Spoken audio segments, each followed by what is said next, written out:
Welcome to today's episode of CLCI Live, brought to you by the award-winning and ICF accredited school, Certified Life Coach Institute. Sit back, relax, and enjoy today's episode.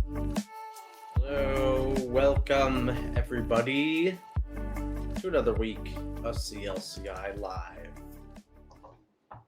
Before we begin, I would like you to like, share, subscribe, comment on this video, interact with us. We will answer your questions on the live. We will call you out by name, feature your comment, and address it as such. Way to sell that. Nicely Yes. And we're at the end of our Marketing 101 series. We talked a bit about AI marketing. We talked about, I forgot, what are the other ones we did? Using your competition. Using a competition. Jobs to be done. Jobs to be done. All very valuable concepts. And we're getting to the heart of the matter. We're getting to the one thing you can never take away from a person when you market to them, their brain. We're talking about neuromarketing. Are we getting to the brain of the matter then? Yes. That we are. And some might say that our brain is connected to our heart. So, it's fair. Either way it works. When are we going to head there? What? Well, when we talk about the heart, we're being metaphorical. We're talking really about the brain when we're talking about the heart, our emotions, our feelings. It's all in the brain. Anthony, do you have those? No. I'm talking about this from a purely hypothetical and theoretical view. You don't believe emotions are real? Is that what you're saying? I don't have emotions.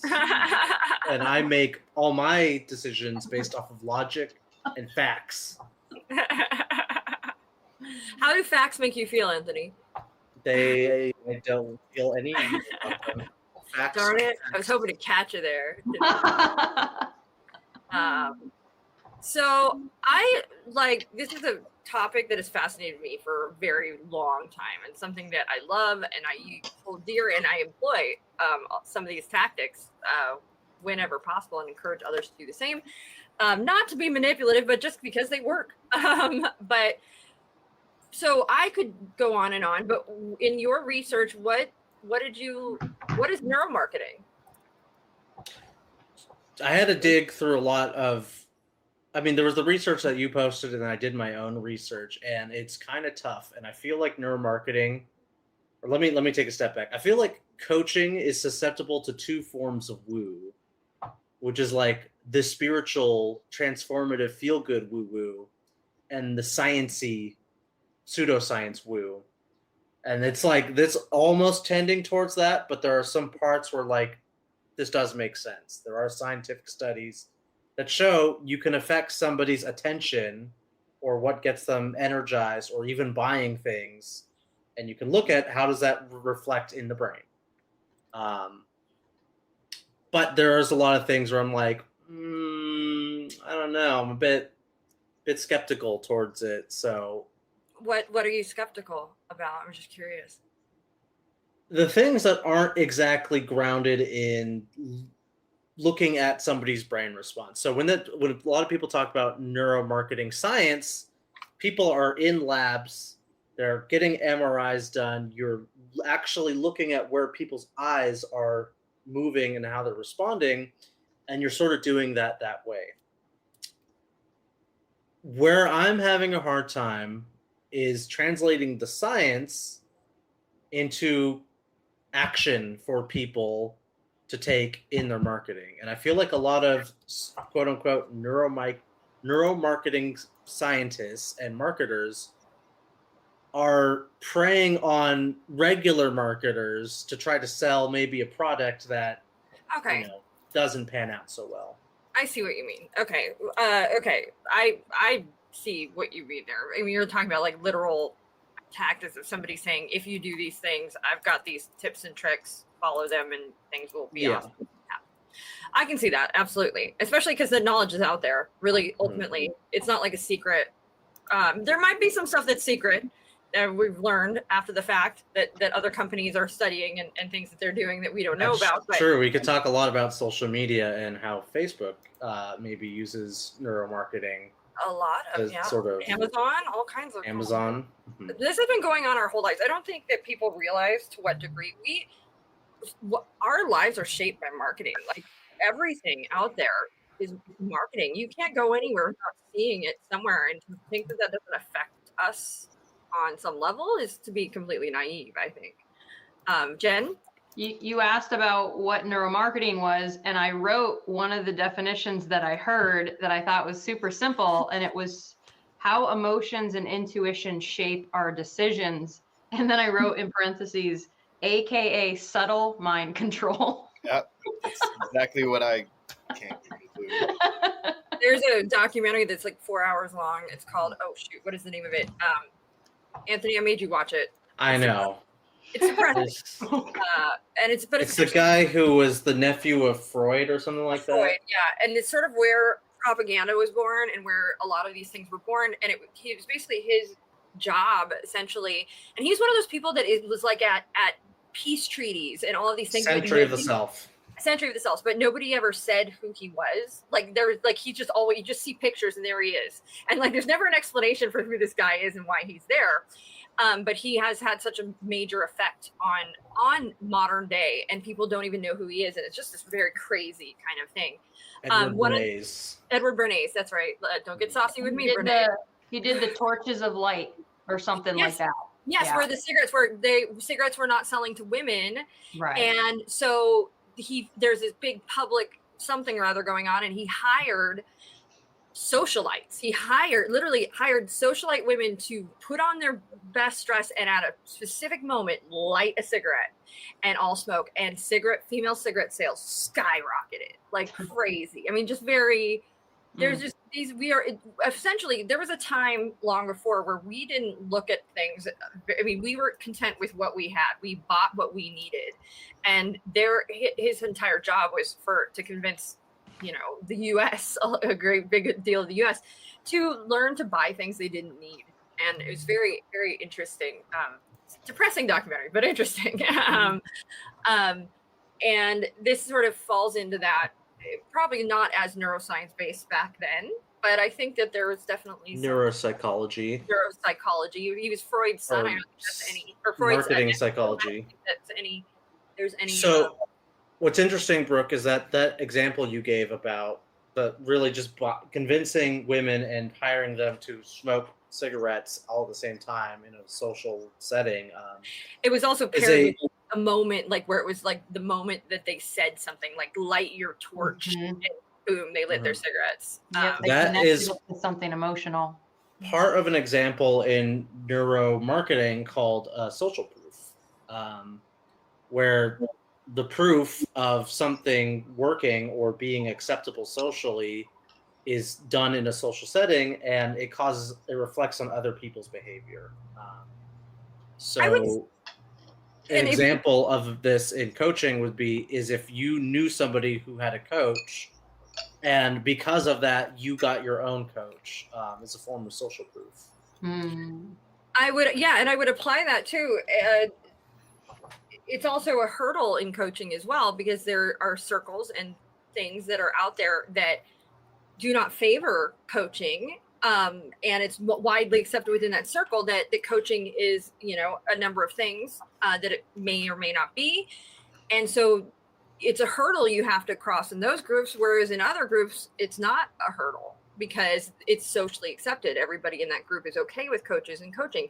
Jen, you spoke to your family members sort of making fun of you for hiring a coach, right? So not social proof right there. Like that's not, I mean, you went against social proof in that case. I'm used to being the black sheep in a lot of spaces, so it was what it was.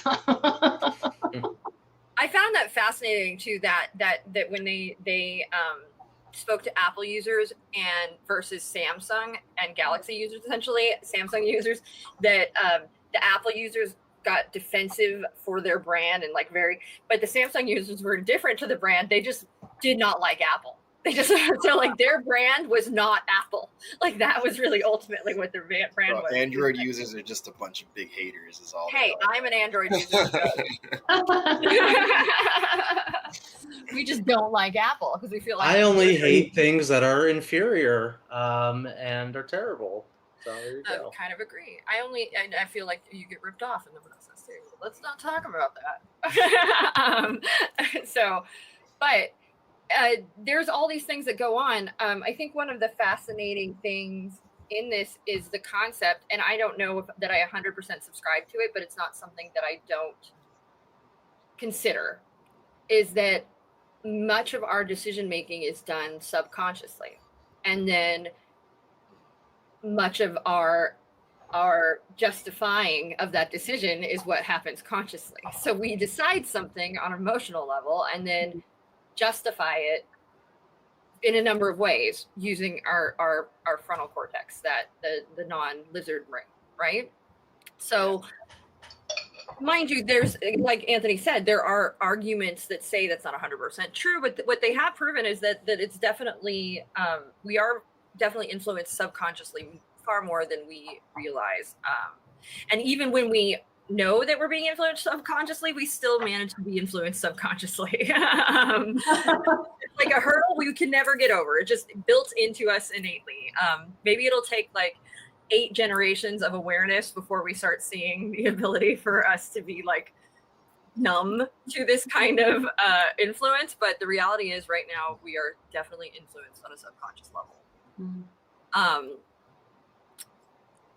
We're talking about all this. What were your like primary takeaways as you went over this stuff? I'll go if no one's jumping at this question. So I wrote down colors and sound, which is why I realized color was so important to me when I was building my website. I was very bothered at like something being too bright, too loud. So I wanted to make my colors feel calm and warm.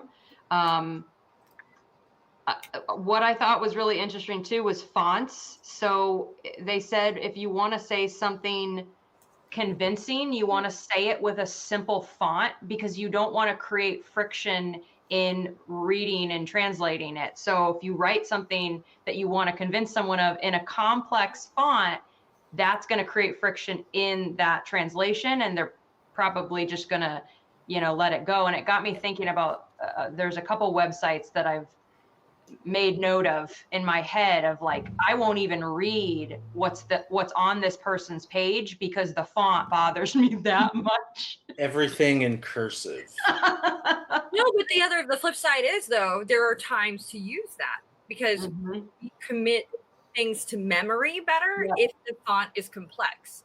So it's not saying like you need a giant paragraph and then you're going to commit it all to memory. It's short, concise, simple things will allow you to commit things to memory quicker, and hold it there because there's something that just goes on. I'm not sure what it is. I'm sure there is an explanation, but knowing that, Jen's a great example. If you're building a website, right? Utilizing those tools can make your website more effective and one that people are more willing to navigate and read. This kind of, I think we should share in this blog our research for folks so that they can sort of get what these are. Eyeline is another one, right? Where the eyeliner?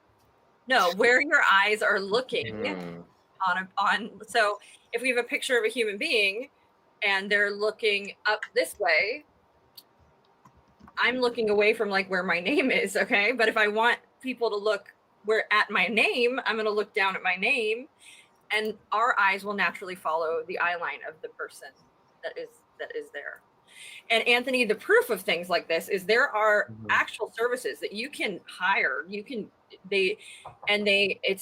like, it looks like an infrared reading essentially of how people navigate your website. And it's essentially showing where people's mouses linger, where they click, where they stop and pause. Wow. And as they utilize your website, you can look at that build a heat map of your website. of your website so you can see where people are experiencing friction, what is stopping them, what is keeping them scrolling, and sort of identify what is or is not working within the website, which is a very cool tool. Don is wondering if the letters mean after our teams. Those are our names. Those are post nominals. So they're all credentials or certifications we have obtained. Mine's actually my last name. My As full name is Anthony Lopez, MCPC. Yes. That's your full name. Nice. Yeah, nice that's name. my full name. So mine means accredited. What is it? What is it? Associate. Associate credentialed coach. Lisa means professional credentialed coach. And those two, the ACC and PCC, are credentials from the ICF. Mine, Jen, and Jerome's are certificates from Certified Life Coach Institute, the best institute for life coaching on the planet. Yes, thank you. Okay, so back to our topic at hand. What other takeaways did you have in this space? So showing people what to do if from a larger perspective, I already talked about social proof. If somebody is doing something, other people are going to start following the bandwagon. That can apply to like testimonials and things like that. To get more neuroscience-y is mirror neurons, where literally if I think about or I see something happening in front of me that like is an action, it's the mirror neurons kick in and I'm getting the same feeling. So how this could be applied to, it's like literally showing somebody a video of somebody clicking the buy button on a website would be an example of it. Showing somebody what coaching looks like with you in a coaching session, that will put somebody in their shoes essentially, and the mirror neurons kick in and they empathize and think about what it'd be like in that coaching session themselves.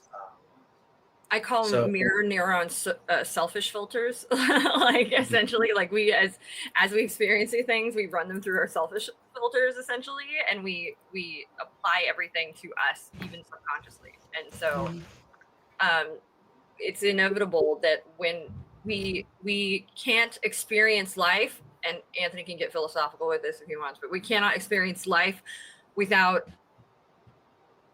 running it through our own subjective filter, right? Running through our experience. We're not capable of being truly objective as people. And so knowing that and showing that, showing happy people. So this is another example, smile sell. So if you have smiles on your website, you're going to sell more products. Why? Because you're showing happy human beings, and we all are seeking happiness.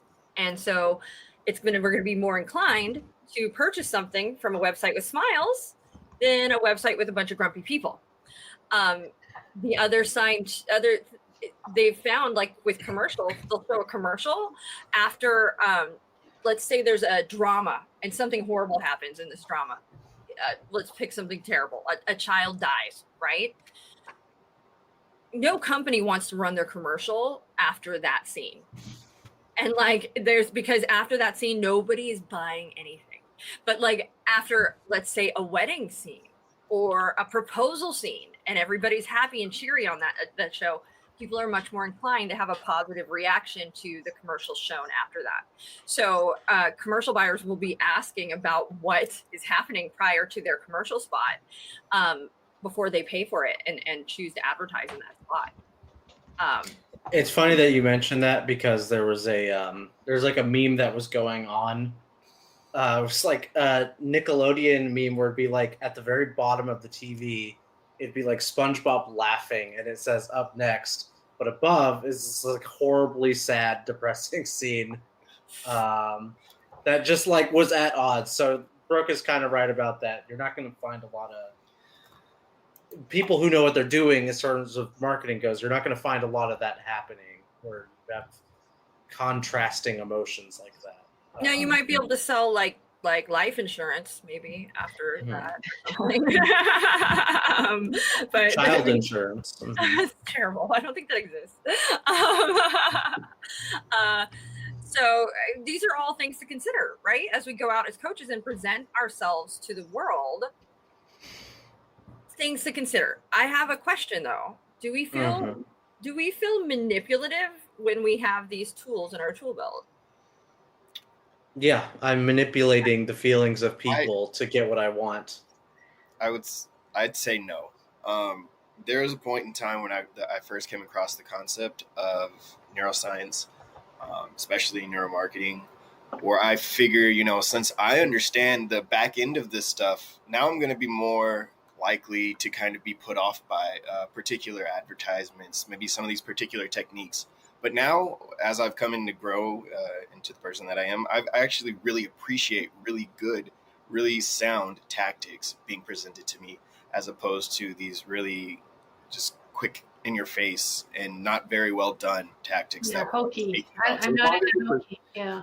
As long as you're presenting it in a manner that I think is respectful, you're appreciating whoever it is, your client's time when you're doing what you are doing as far as these tactics are concerned. I don't think it's necessarily taking advantage of anyone.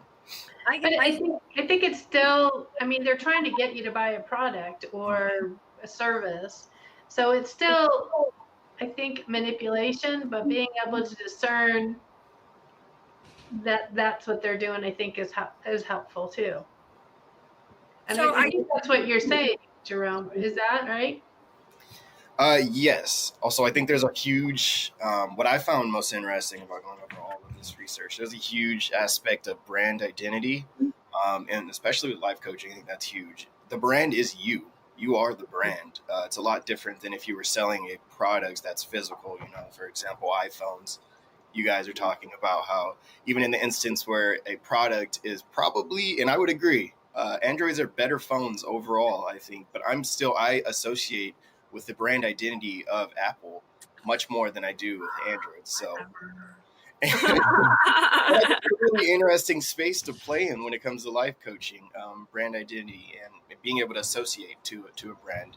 I will tell you, I have moments when I get that liked and somebody repeats back whatever I just said or loved because they have an iPhone. And I feel a little sad that I can't respond with as conveniently and with less what's the word I'm looking for? Less energy. I don't have that shortcut to be able to just respond to somebody and click one button and say something. I have to actually type my words out and think them through. So I do get a little jealous in those moments. But there's also like a clickiness that goes on with Apple users. I've found. Not being one. It's like you're so cute. You don't use an Apple. Well, okay, but that leads to some interesting sort of neuromarketing stuff. Is a brand identity, like you have your identity based off of the brands you use, but let's maybe get away from like brands of like commodities. Let's just say, to put that all in one category. What about brands around people or things? So like.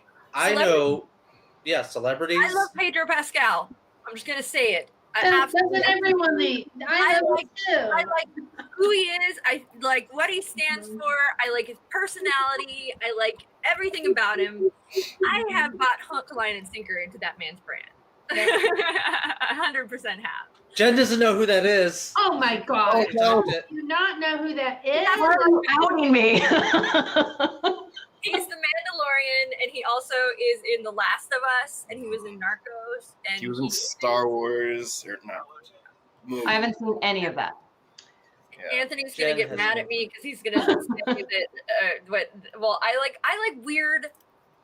I like people that are unconventionally good looking, I guess you could say. He's ugly hot. I've told you this. He's ugly hot. Yeah. It's not hot ugly.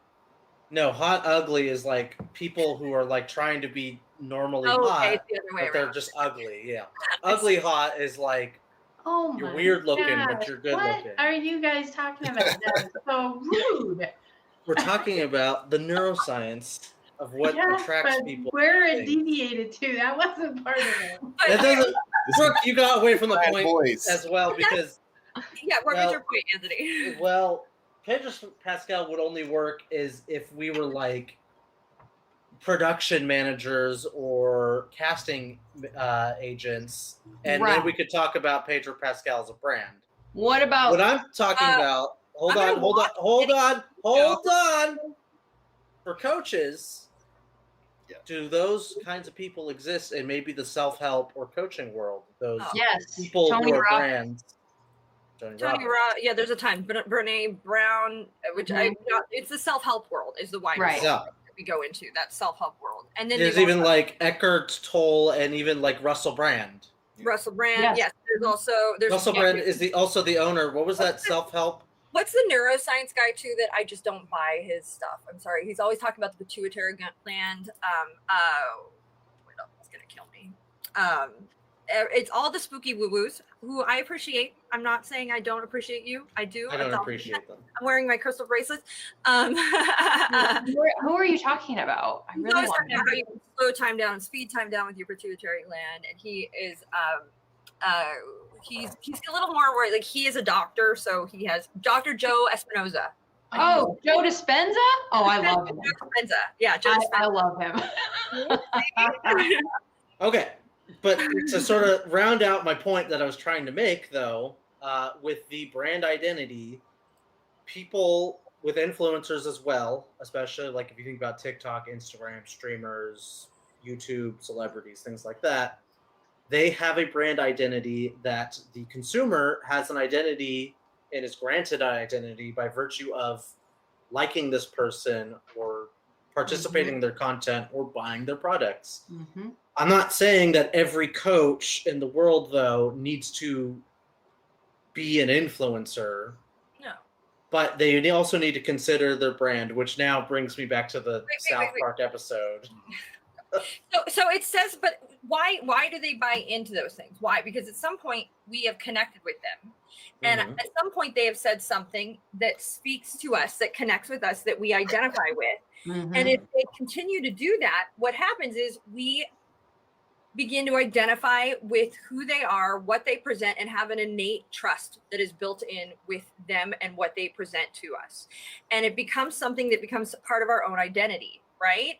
I believe in this person's stuff. Like Jen just said, I love Joe Dispenza. I believe what this person and what they put out to be true. I believe that they're helping. I believe they have something good to offer. My belief in that is enough for me to identify with it. It's enough for me to buy into that brand because I don't want to look like a fool. I don't want to look like, right? We've got these ego things that come in as people, and I will defend the things I believe in. And so it becomes very important, right? I'm sure there are people out there in the world that could walk up to us and say, life coaching is total BS. Mm-hmm. Do you guys, does Lisa, Jen, do you have an emotional reaction to that when you hear that at all? Yeah.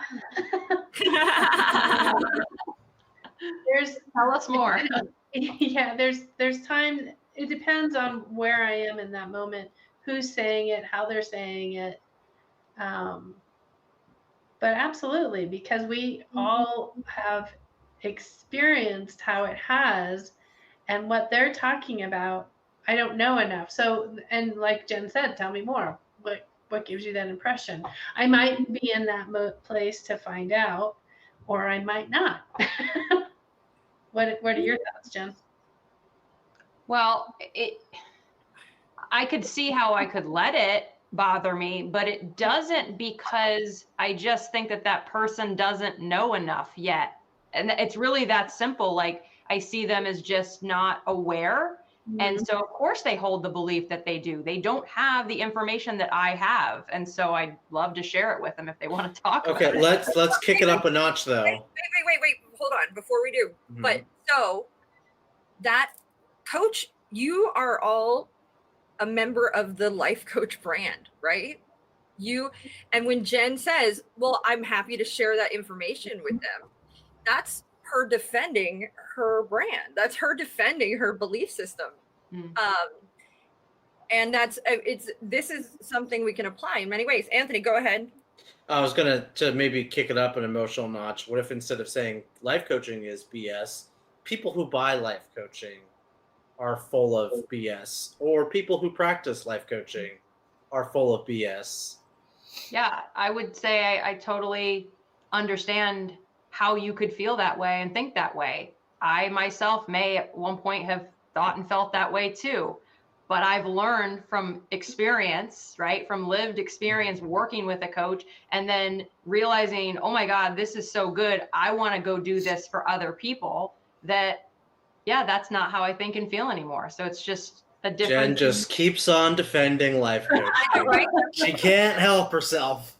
I would say, tell me more about that, right? Like, tell me, like, and listen and hear them. But that's a whole other reason I would do that. That's sort of taking us out of that life coaching space. I would fight a person who said that to me. Just You would FYI. fight them. Oh my I'd God. punch him in the face. But ultimately, these are things that we have placed our belief in, and we have, and when people are buying our services, they're doing the same thing. When we hand over our hard-earned money, right? We are essentially saying, I trust and believe that what I'm paying for is going to serve this purpose. And we are so, when the neuroscience comes in to this, is we can be so wanting for us not to fall. This is I can't remember what is it sunk cost fallacy? I think it might be sunk cost fallacy. We can be so attached to not wanting to be wrong or have wasted our money that we will become defensive about sometimes things that maybe are not serving us, and sometimes things that maybe aren't as great as they are. But that's because we want. These are all emotional triggered neuro. This is when we start to study these things and look at these things as a marketer, we can take this knowledge and we can apply it in a bunch of different spaces.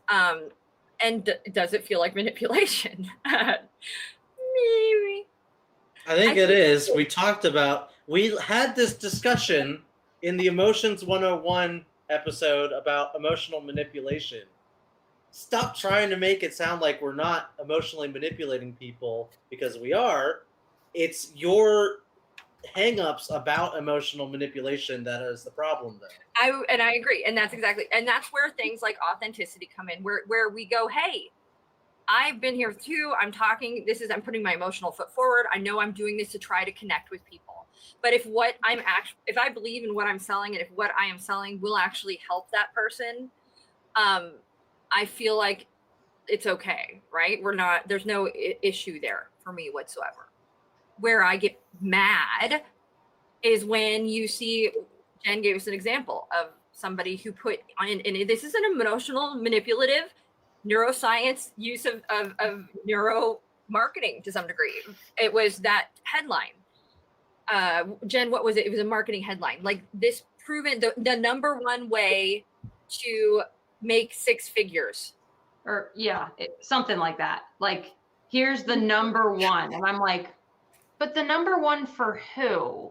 Because that might not be my number one because of me. So here's the data. Right? That's deliberately, though, playing on our we want the number one. We want the top solution. We're going to buy into it, right? The other thing too in that space is when using the words like best. How do we know something is best? There has to be, for us to use, we use the word best, but we had to be chosen as the best before I would be willing to use that word, because it would feel very inauthentic that if I just decided to put our best hat on us as a school without an outside source giving us a title of best. And that was for me as a marketer. I did not run any ads that said best until we were named the best. And once we were, I was like, yeah, I'm putting that everywhere. You bet you I am. But that's because I didn't want to lie or be manipulative in that space. Because I know that people are drawn to things that say best and top. One thing, what's interesting, when you write ads for Google Ads, you're not allowed to use excessive capitalization, and you're not allowed to use exclamation points. They will flag your ads and block them. You will not be allowed to run them if you have all cap words and if you have exclamation points. Why do you think that is? Because people are sensitive and feel like they're being yelled at. And also because, yes. your eyes are drawn. We're naturally, as people, drawn to more caps. People put emojis because we can affect emotion using an emoji. All of this is used in marketing, and it I is only speak and type in emojis. exactly. So I was wrong, is what you're saying. What? I was wrong about the reason. The reason. Oh, I thought you were being like funny. No, I think that's got to be partially true. You don't want people not going to your platform because of annoying ads, So Yes, yeah. yes. I guess so.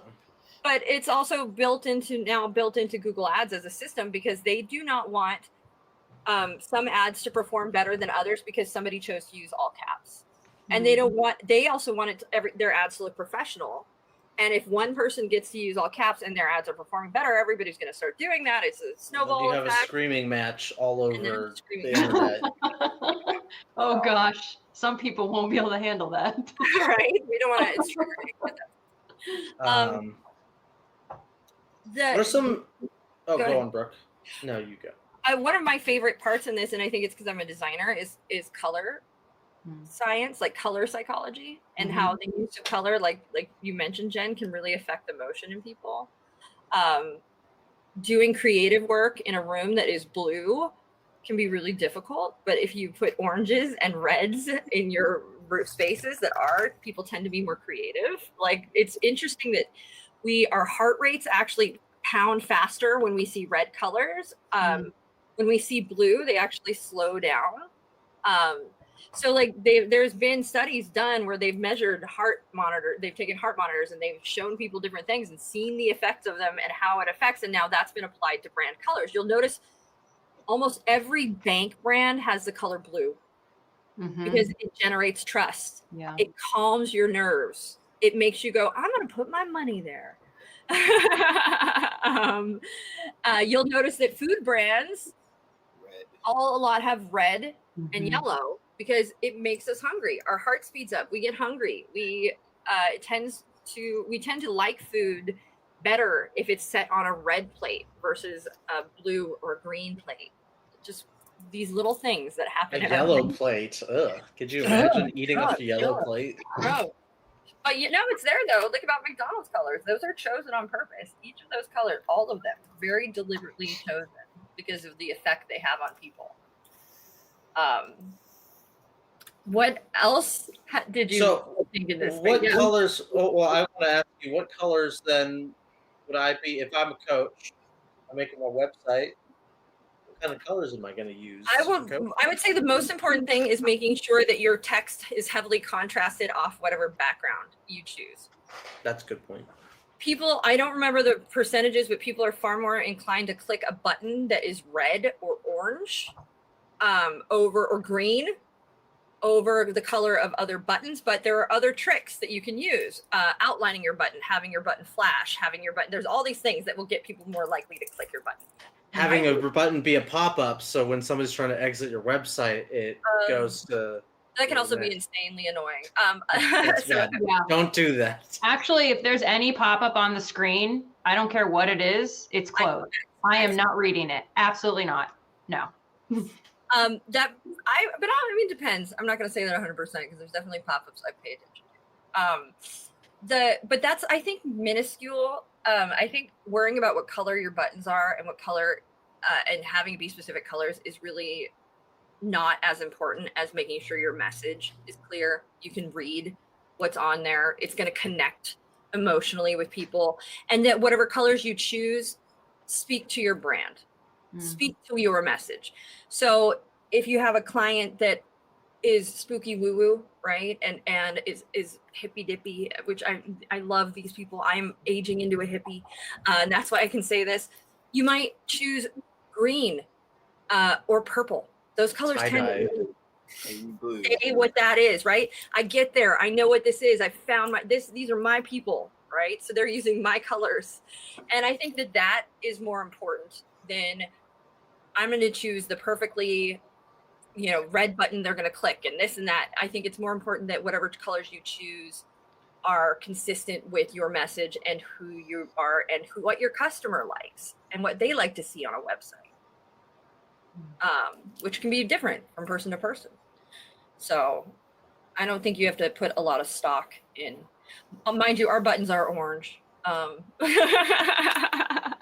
So We got an exciting website. but it's also blue, which Mhm.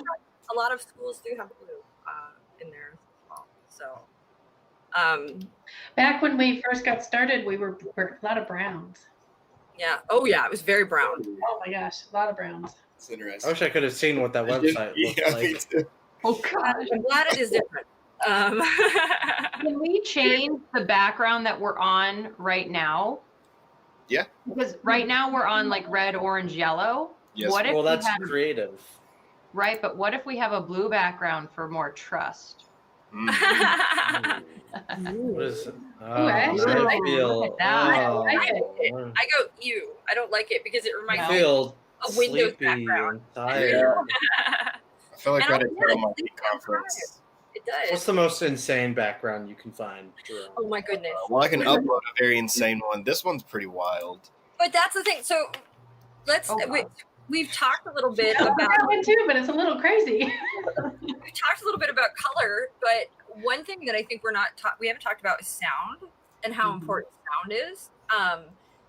And that really carries over into when you when you make videos, and maybe it's also me because I'm affected by sound as a person.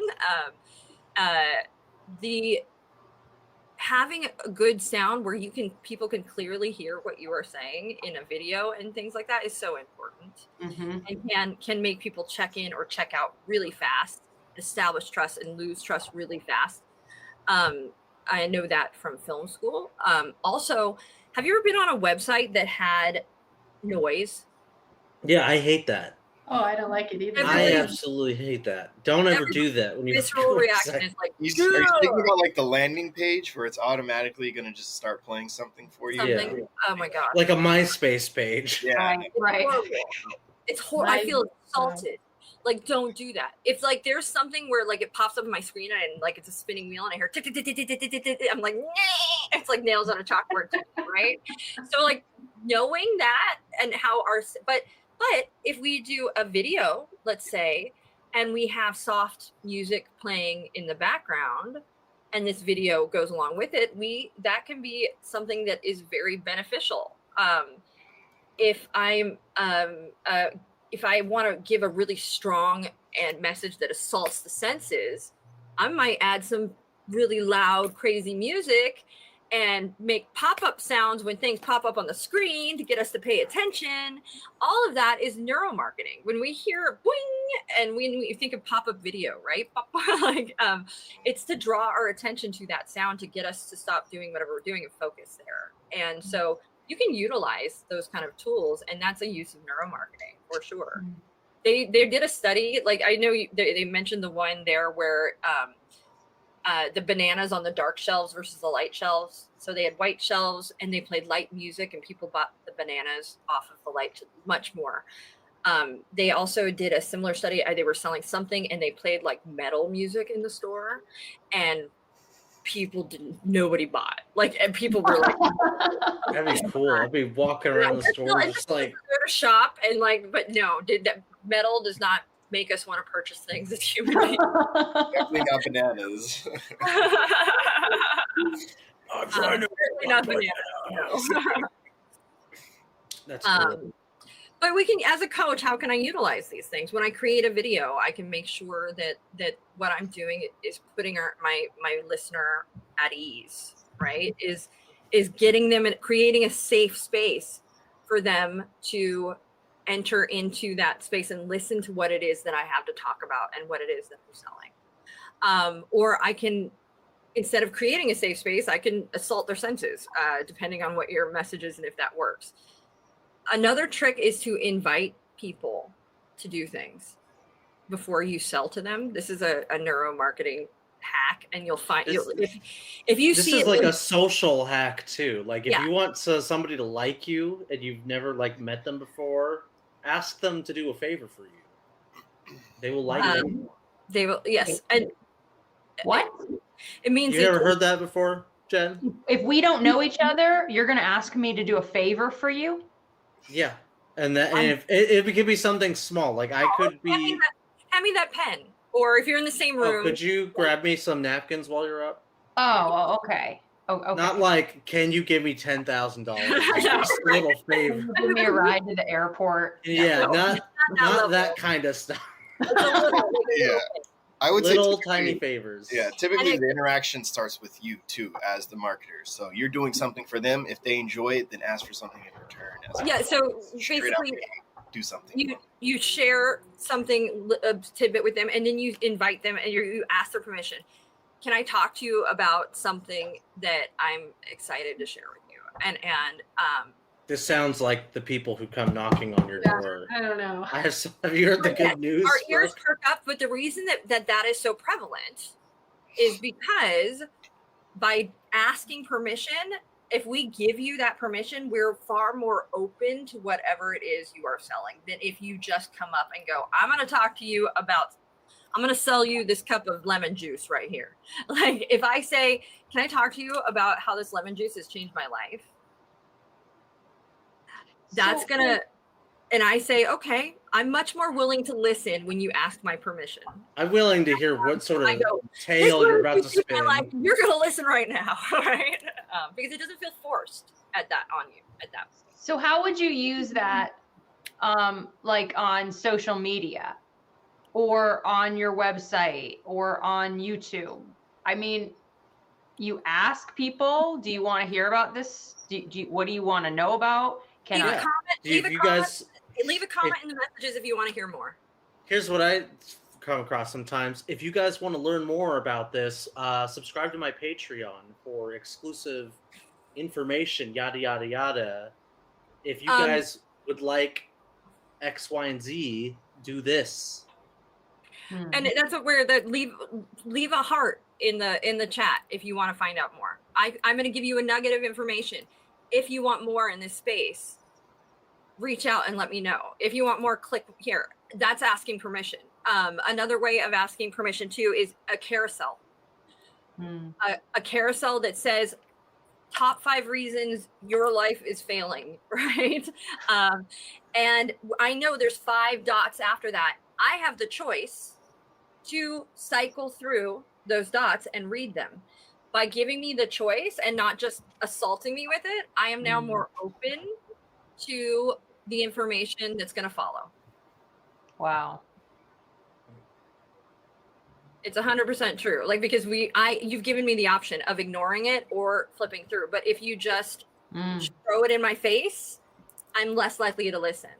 But if you tease me with it, if you make me curious and don't force it on me, allow me to be the one to choose, I'm much more open and receptive to that message. Here's another one that gets even more tailored to the individual too. A little neuromarketing tip that we use as well: addressing people by name. Yes. Which is also another social hack as well. If I meet somebody new, I can address them by name and ask them for a favor. You can also address people by name in your marketing by, if you're like automating emails or forms or things like that, there's conditional formatting and ways where you can, if they tell you their name, you can just have your program, whatever you're using for, like, let's say Google Forms or FormStack or whatever email marketing that Wix has, you can just insert people's names so that when they get the email, it's addressed specifically to them. So it'll say like, hey, Jerome, here's our coaching 102 promo code, rather than personal. it's more personal. But except when they say, hey, and then it's supposed to have a name insert. Hey, And then it's like hash symbol. Hey, parentheses, insert student name. Yes, there you go. Or it's a wrong name. Hey, Joe. And I'm like, Any good service will have a default. Any good service will have a default. Does that will have a default that you can fill in that will. Yes, I think FormStack has a And it's somebody default. who is lazy or doesn't know that they should have updated the default, so you can change it to say, "Hey, you," when the name fails. And that should exist. So, and if it doesn't, you need a new service. But yes, that is absolutely. These are like all these little tools that you'll start to see. One of the things, whenever you see this is really trending now in marketing, it's usually because what has happened is they have found that more sales are happening when X, Y, or Z people are doing X, Y, or Z. And that's typically because of some kind of something we're responding to. We respond better to video and moving objects, right? We respond better to bold text on a plain background that we can actually read. Boom, we're going to be more inclined to read that. All of that is neuromarketing because we're thinking about how our brains work as human beings. And we're tailoring our marketing to function better for the person that is reading it and be more effective. And I think that that's a very powerful tool. And if we can, why not use it, right? Why not utilize it? If you believe in your message and you want to get it out there in a way that people are going to read it and respond to it. And it's going to sink in with them more. Well, what's the purpose if you don't want them to do that, right? You're not marketing, and you're not. And why not make it work to your advantage at the same time to your potential clients' advantage? But what's funny is I have had folks who have such a visceral reaction to the idea of marketing. They have such a I don't want to market to people response. I don't want to do that. I don't want to response, that they're almost shooting themselves in the foot, right? They almost, because what they're saying is I'm not willing to put myself out there at that point. And I'm also not willing to utilize tools that might be effective. And I think, Anthony, you were there. We talked to somebody who he was so viscerally opposed to marketing. Marketing was the devil. It was the devil. Said. And he was like, yeah, how do I don't know how I'm going to move through this. I don't know how I'm going to get through this. And we had to talk him through that visceral reaction of, okay, if you want to do this and if you want to put yourself out there, at some point you have to be willing to sell yourself and utilize these tools. And why not set yourself up for success? I think it's different.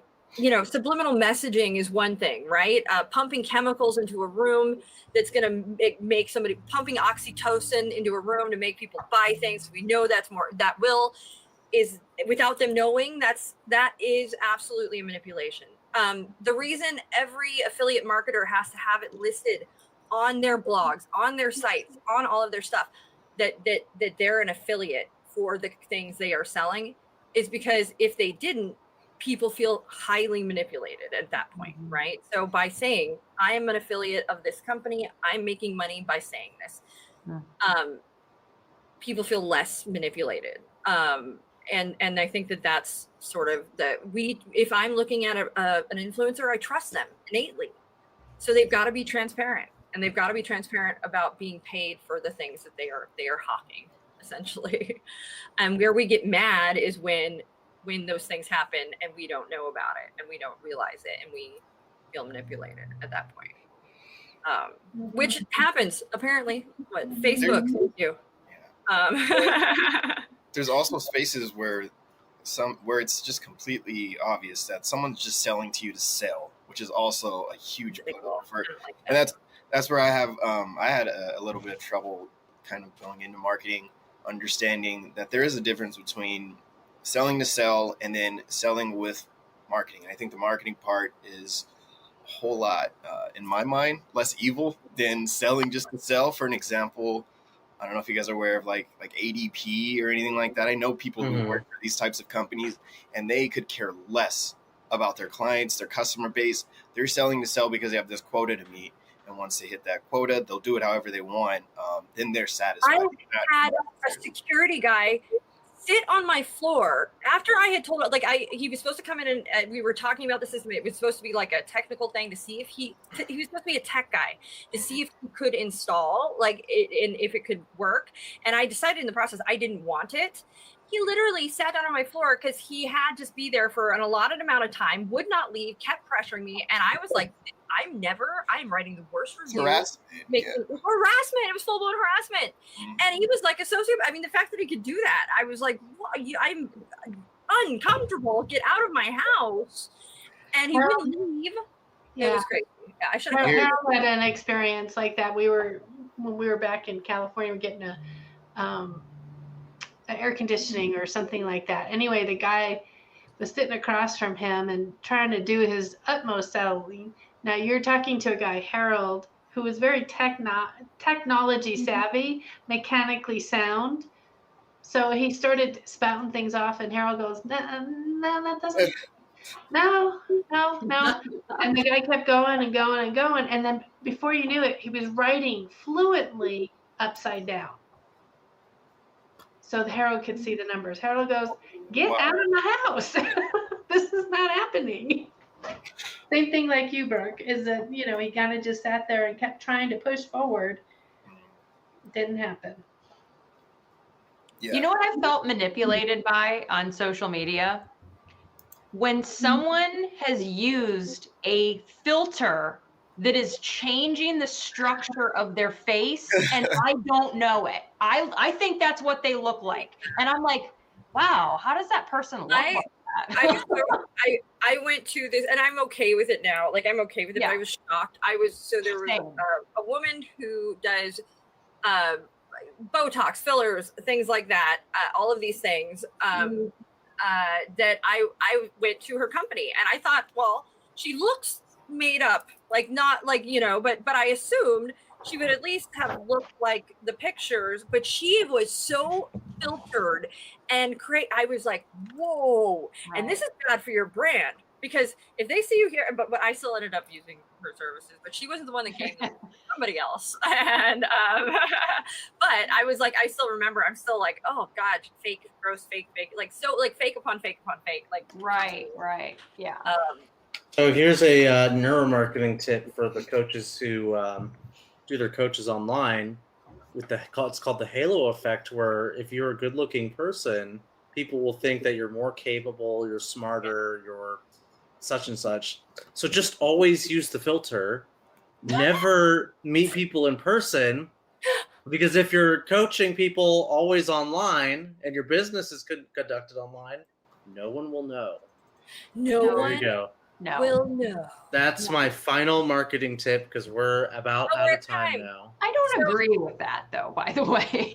It seems like it's a pretty smart and well thought out neuromarketing tip. So I'm going to stand by my advice. We're going to you people online. Write a blog around this and share a bunch of tools and things that you can use in your website, and pick and choose, utilize them as you see fit and in your way.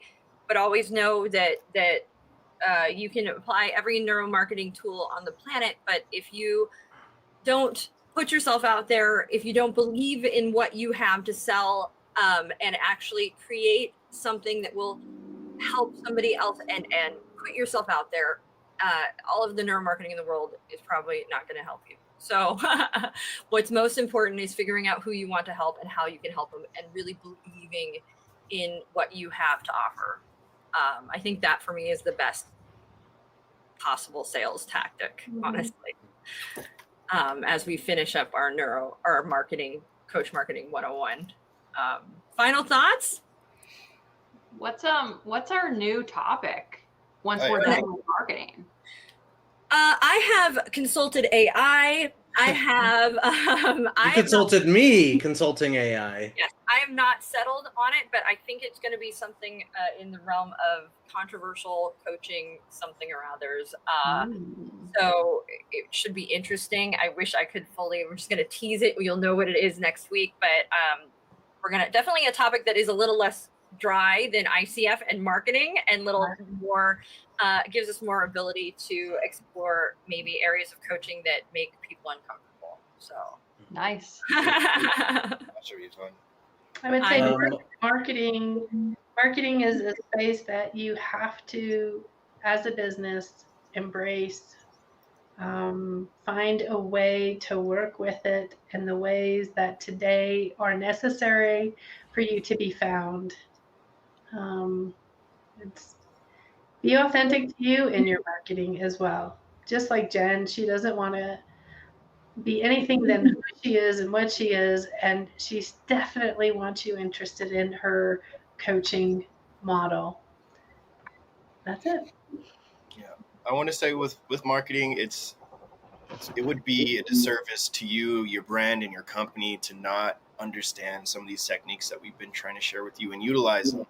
But back to what Brooke is saying, I think that belief that what you have is a good product, that believes that the company that you represent is a good space for others to indulge in and take part in, I think that is core to having it all come together and actually work for you. So I know there's a lot of things about marketing that can seem a little icky, and they probably are if you don't truly believe in what you're putting out to the public. But if you do, I think a lot of these tactics are going to be critical in advancing your company to places that you want it to be. You can have the best thing in the world, but if nobody knows about it, Nobody knows. Yeah.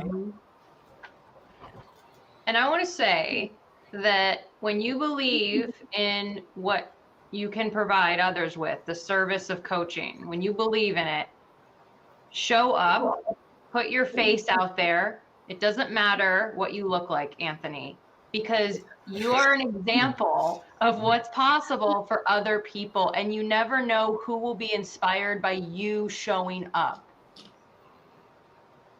Mm-hmm. My final actual thought is we're talking about neuroscience or neuromarketing and its basis in neuroscience. Neuromarketing isn't just a set of principles you follow and then you'll get results. You have to treat it like a science. Collect data, compare techniques and results, make educated decisions based off of the things you actually see and do. Just don't take our word for it. Try it out and compare different things and find out what works best for you, and treat it like a science that marketing is. That's my final thought. and when you conduct an experiment, right? How does the conducting experiment work, Anthony? You have a hypothesis. You figure out a way to test it out. So, make a marketing campaign. Compare results. Evaluate, what happened. Find a way to figure out, did I get the results I want? And what data I have. Make a conclusion and then keep reiterating the process. And retesting. And that's where that concept of A/B testing and all that comes in.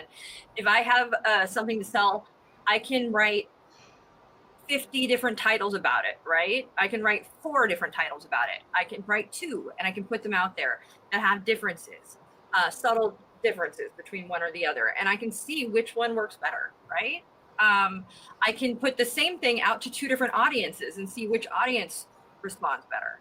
These are the things that we can do to sort of test what we're doing and see what works and know how to maneuver in these spaces in a scientific way.